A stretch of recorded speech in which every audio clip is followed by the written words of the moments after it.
İlahi, səni tapan nəyi itirib, səni itirən nəyi tapıb? Bu bizə bilirsiniz nəyi göstərir imam? Demək istəyir ki, sən Allahı tapmısan? Soruşur da hamımızdan. Bir deyir ki, bəli tapmışam. Deyir, sən Allahı tapmısansa, day nəyi itirmisən? Sənin day nəyin yoxdur? Sən nəyə sahib deyilsən? Nədə gözün qala bilər?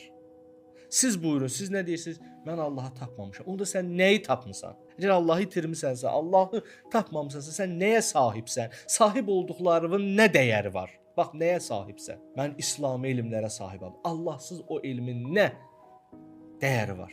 Mən Quran qarisiyəm. Quranı bilirəm.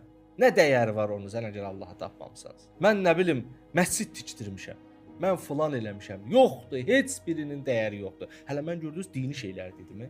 Biri desin ki, mənim karyeram var, biri desin mənim vəzifəm var, biri desin mənim, biri desin heç nəyin yoxdur, heç nəyin.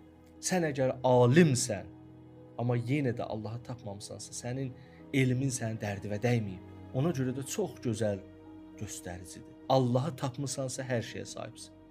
İlahi, səni itirən nəyi tapıb, səni tapan nəyi itirib?